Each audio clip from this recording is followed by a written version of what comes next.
Hello and welcome to Authentic Thriving Podcast. I am your host, Sonia. Authentic Thriving Podcast is all about promoting holistic living. So we talk about our mental health, physical health, emotional health. We talk about our spirituality. We also talk about the 12 key areas of our life. So this is a podcast where you are going to be enriched in every aspect of your life. So thank you for joining me today. On today's episode, we are going to be talking about post-traumatic growth.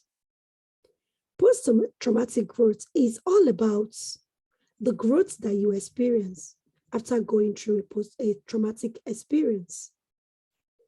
So I know a lot of people know the cousin or the brother of post-traumatic growth, which is PTSD, post-traumatic stress disorder.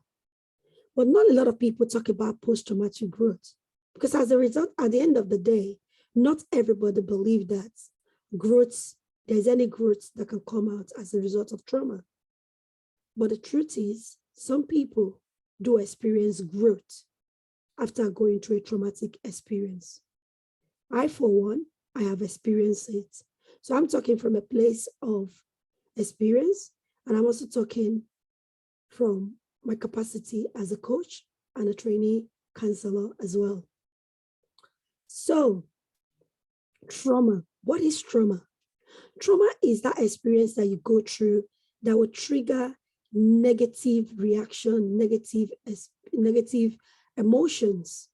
So a lot of people go through trauma in one way or the other, either as a result of an awful event or as a result of one loss or the other. So trauma can come as a result of a loss of a job, a loss of source of income, loss of marriage, loss of an item that is so precious to you, loss of a loved one.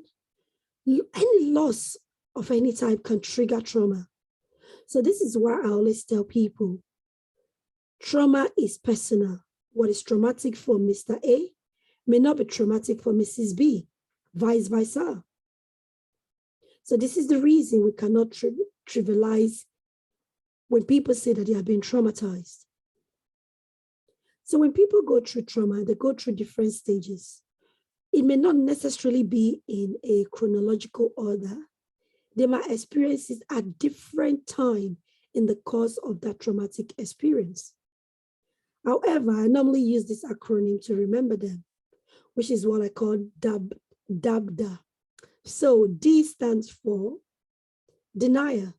So when the trauma occurs, you see a situation where people, they don't believe that has happened because the event is just too painful. The loss is just too huge. So they don't believe that experience has happened. So they go into a state of denial. So for example, when I lost my precious father, I went into a state of, I hope they are not trying to get us to come to Nigeria. That is what I was thinking. I think he's still alive. Maybe they are just trying to get us to come home, or no, I don't think he's dead. He can't be dead. He's too strong. It's too tough to just go so early. That is what I was thinking about. That was definitely denial. Denial, because I know that nobody in my family will ever stoop so low or even think about, let me get these people home by telling them that their father is gone. And another stage is anger. Some people go through this anger stage where they are angry with the dead, or they're angry with whatever thing that is missing, or they're angry that maybe their marriage is gone. They're angry at themselves as well. They can be angry at people that are around them as well, people that are trying to console them regarding their loss. They get angry with them. They are really, really angry. They are furious. Some people can even lash out. And then there is another stage that people go through, which is bargaining. So they are bargaining with themselves. Or maybe if they have done things differently, maybe that won't have happened. And then sometimes people are bargaining, okay, Maybe I should have done this. Maybe I should have done that. You are bargaining to change the situation. But the truth of the matter, the trauma has already occurred. So you bargaining is not going to change it. However, when you are in that situation, you don't even know what you're doing. You don't even know it's called bargaining. It is when you are going through the reflective stage that you realize that, oh, this is what I was doing. And then we get to the stage of, so people get to the stage of depression. They are depressed. They are fed up because of what they have lost. They are fed up of what the traumatic experience has made them go through emotionally, psychologically. They are fed up of everything. They just can't see a way out. So it's like being locked in a box that you are bigger than, but you find yourself you're shrinking. You've been shrunk into that box and you can't find a way out. Everywhere is closed. People are depressed.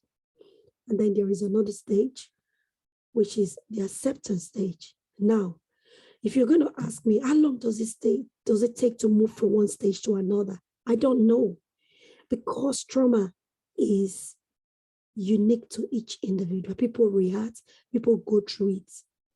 As long as it takes, it's a process. You can't rush it, right? You cannot rush any of the process.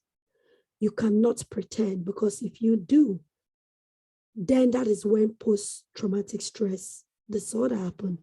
People pretend as if something traumatic has not happened to them.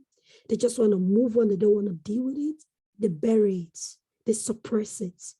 That can lead to post-traumatic stress disorder. Some people are so ashamed of the trauma that they've been through. Some people cannot find anyone to confide in. Or you're in a situation where no one believes you.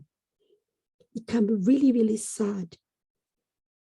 And then they suppress it and move on. But if anything traumatic happened, it could trigger the past experience where you were not able to grieve properly. And that is very, very dangerous. So when you get to the acceptance stage, that's when you believe that, okay, this trauma has really happened. This thing has happened.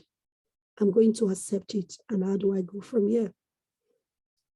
So now, to experience post-traumatic growth, according to my own reflection, when I went through traumatic experience, not one, not two, I went through from one traumatic experience to another. One that included financial loss, another that included the loss of my precious father. So these are the things that I did. I call it reassess. So R stands for reflects, E stands for emotional regulation, C stands for cultivate new habits. The other C stands for connect to right people. E stands for express yourself creatively. S stands for speak powerful words. And the other S stands for support others. So when you talk about reflecting, reflect on what has happened. This is what has happened. The trauma has happened. It has hurt you deep and is eating into you. You need to reflect and think about it. What can I do? What did I learn from this experience? What can I learn from this experience? Yes, it is painful, but I'm of the belief that there is no experience that is ever wasted, not even one. If you pay attention and take a different perspective, a different look at every experiences that you have ever been through, you'll realize that there is always a lesson hidden in that pain, hidden in that hurt. So I reflected upon the death of my father. I reflected upon it. What did I learn from my father? All the time that I spent with him, I began to cherish it, and I was grateful for it. I was grateful for each and every second that I had with him. And also I reflected on every time I called him on the phone, I always tell him, I love you. So you need to reflect. And then the lessons that I learned from his life, his life experience, his legacy, the things that he did, how he treated people, how he was with us, how he sacrificed a lot. I learned from the experience, even up to the stage of funeral, everything that happened from the day that I could remember him as my father. So you need to step aside and reflect upon the situation, reflect upon that trauma, that thing that caused you trauma, reflect upon it. So that is what I did. So when I reflected upon it, I was able to get a bit of clarity as to what to do next. And then move on to emotional regulation. I will never advise or tell anybody that is grieving, it is well. Don't tell people that are grieving, it is well, because they are full of different negative emotions. They can be resentful, they can be angry, they can, any emotions that you can think about, it just come in ranges. It can there can be an outburst anytime. So that is what I did. I emotionally regulated myself. I did not suppress my emotion. I did not run with it. I sat with them. Yes, sit with your emotions. When you are crying, ask yourself, why am I crying? When you are angry, ask yourself, why are you angry? Who are you angry at? What is the source of this anger? What message can you get from this negative emotion that you are allowing to run riots all over you? That you are allowing to live rent-free in your precious body? That is what I ask myself. Okay, I'm angry. Who am I angry at? I can't keep my father forever. Who am I angry at? Am I angry at his cause of death? Am I angry that I didn't have enough power to keep him longer? What am I angry at? This anger, how is it serving me? When you keep anger in your body for too long, it can cause even more havoc, even more than the trauma. So I asked myself, why is this anger serving me? How is it serving me? Is it going to bring my father back? No. So you need to ask yourself, these emotions, this emotional turbulence that you're going through, is it going to, what good is it to you? What good is it to you? So I began to ask myself those questions. So ask yourself, emotionally regulate yourself. And I find that I begin to channel those emotions into something better, into things. I begin to channel it into things that I will look back and I will say, yes, you know, when my father passed, even though I was angry, I didn't go mad. I channeled my anger into love, loving my family even more. I treasure the ones that were alive. I turned that anger around. Love upon your people that are around you. Love upon the people that are still alive. You being alive is a second chance for you to turn things around if you were not going the right way. Remember, when you lose things, you realize that life is indeed very, very transient. So I begin to emotionally regulate myself by choosing the right emotions that will empower me, not the one that will disempower me and make me feel sick and make me have heart palpitations. So you need to find emotions that will help you. If you need help, if you need to talk to someone, but be mindful of people that you speak to when you are traumatized. Then the next one, begin to align your values and your belief.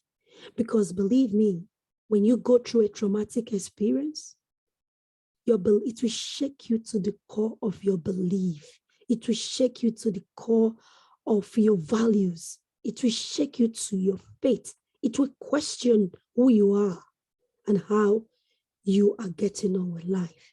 So you have to reassess and align your values and your belief.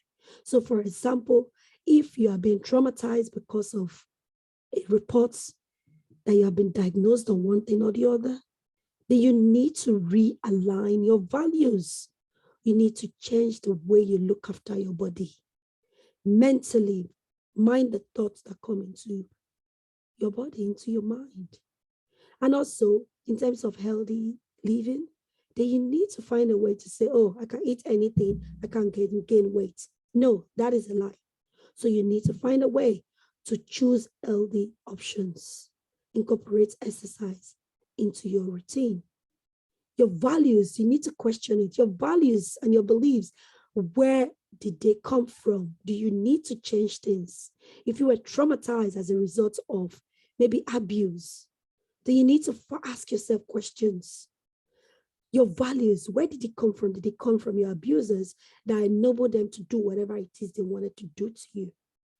If your values is as a result of anything that is related to your trauma, you need to change it and realign it to something that will empower you. So check your values, check your beliefs, check your faiths, and do something about it. I'm not saying you should just totally change everything, but just reassess it and do away with anything that doesn't serve you, that doesn't empower you, that causes you limiting belief. Do away with it, because you want to be in a place where you feel empowered, where you feel like you're focusing on things that you have control over. Then the next stage is to cultivate new habits. Cultivate new habits. Because when you dedicate yourself to learning things that are new, you realize that you are helping your brain, you are helping yourself, you feel younger, you feel renewed, and you are pushing yourself to learn new skills, to learn new things that you would not normally do. That itself can speed up your healing. So cultivate new habits, maybe start going for a walk, maybe start swimming. If you don't know how to swim, learn how to swim. Maybe start dancing, maybe start volunteering, where you can use your skills wisely to promote something bigger than yourself. So cultivate new habits. If you don't normally sleep well, before you don't sleep on time, maybe it's time you start sleeping on time. So the little habits that you change will do you a whole lot of good. Then the next one is to connect with the right people. If you are in a place where you feel like you are no longer, gaining anything from being in a community, move yourself away from it. It is better for you to have few people in your circle than to be in a place where you're popular, but it's not serving you any good and you have no good to them either. So you need to connect with the right people. Connect with people that are in alignment with your purpose. Connect with people that will encourage you, that will inspire you, that will believe in you just as much as you also believe in yourself. Connect with people that are productive. Connect with people that are vibrant, people that will stir you up, that will keep you, in a place that is great. People that will make you laugh. People that will make you feel really, really alive. Connect with the right people, and you also be the right person as well. Because remember, we attract what we are. Then the next one also, express yourself creatively. You might pick up drawing, you might pick up dancing. When you are doing things in a creative way, it helps you to get into a different wavelength. And if you are lucky enough to get into your flow, that is so powerful, where you are lost in your creative thoughts, in your creative assignment, in your creative, whatever it is you are creating, that you lose track of time, you lose track of everything that is around you. You just want to create. You just want to paint. You just want to dance. You just want to bake. You just want to knit. You just want to crochet. You just want to sing. I once watched a video and this girl was dancing. She got into a state of flow. It was just so beautiful to watch. So you need to get into that state. Get into a creative state. It helps for people that are traumatized. And also, the next stage is S, which is speak powerful words. Yes, speak powerful words to yourself daily. If you have to record it and play it to yourself over and over again, you do that. You tell yourself that everything will work together for your good. You tell yourself that you are a success. You tell yourself that you are a blessing. You tell yourself that you are walking in purpose. You tell yourself powerful words. I found my powerful words in the Bible. When I read Romans 8:28, one of my favorite verses that said, everything will work together for my good, I was so empowered. When I read verses that said, everything that were made in the image and in the likeness of God, I felt so empowered because I have never seen in the Bible that said, God, anything happened to God in terms of God did not like who he is or whatever. No. So if I'm making the image and likeness of God, that means everything about me is perfect. I read a place in the Bible that said, whose report will you believe? Will you believe the report of God, or will you believe the report of man? I felt so empowered. You need to decree that death is just, it takes the body, but it can never take the spirit. The spirit can never be killed. The spirit is energy, and energy can never, ever be killed. So when I realized this, that my father, I may never see him again in his physical state, but spiritually, I can talk to him anywhere now. I don't need to pick up the call to phone him or dial his number. I don't need to FaceTime him. I could talk to my father anywhere. Do you know how empowering that was? When you know that, yes, you are free now from a place where you were bullied. You are free now from a place where you were abused. You are not a victim, you are a victor.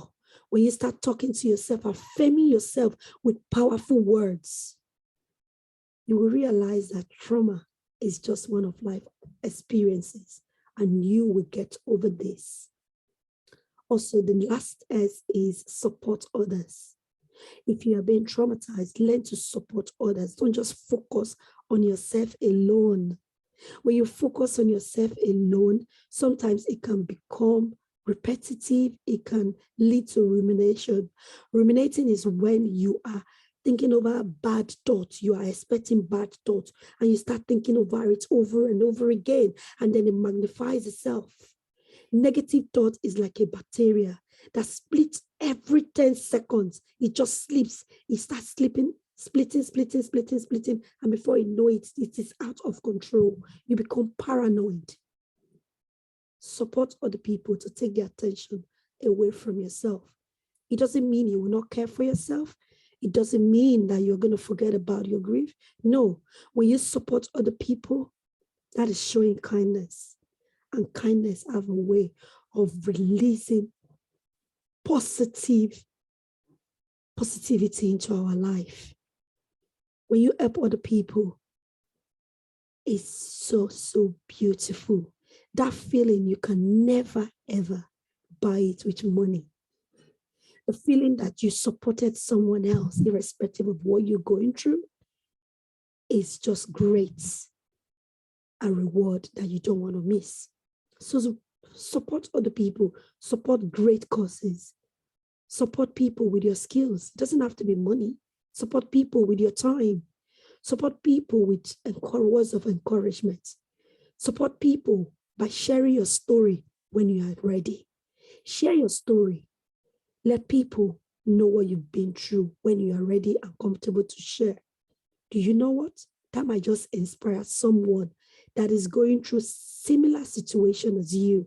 That might inspire someone to wake up from their slumber and know that if Sonia can do it, I can do it as well.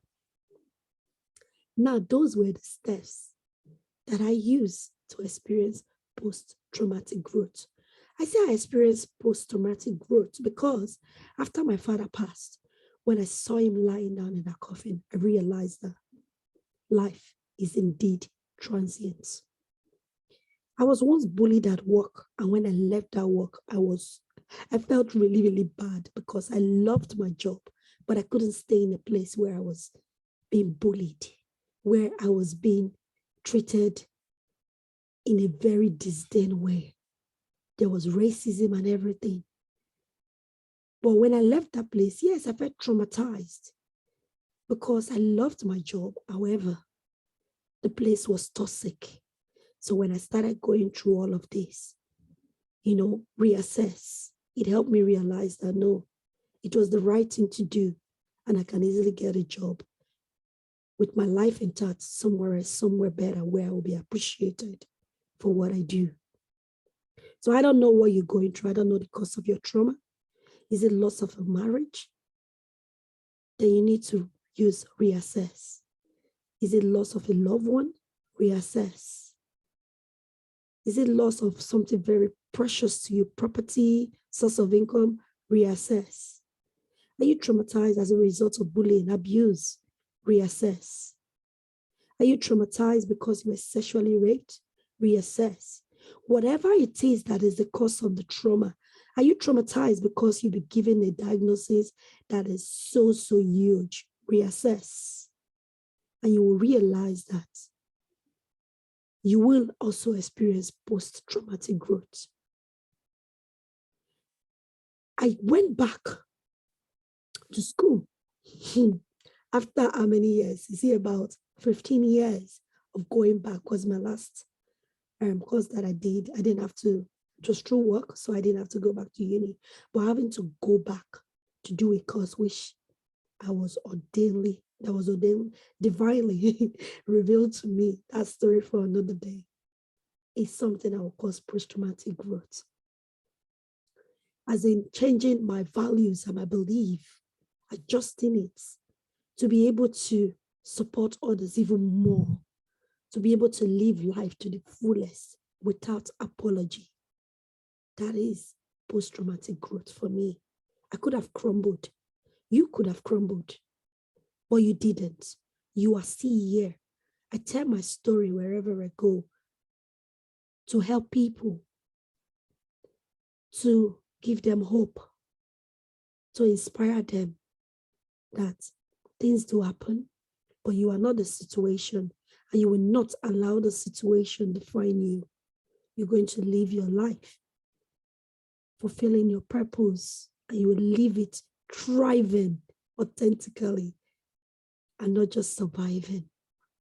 I really do hope that whoever is going through any trauma right now, that you will come out with a growth in one way or the other, whether growth of you learning how to set boundaries, growth of pursuing that purpose that you'll be putting on hold, whether it be growth of you being learning how to stand for yourself, whether it's growth to learn to stand up for other people, whether it's growth to be able to tell the truth, whether it's growth to stop being a people pleaser, whether it's growth to know that you are not the situation cannot ruin your life.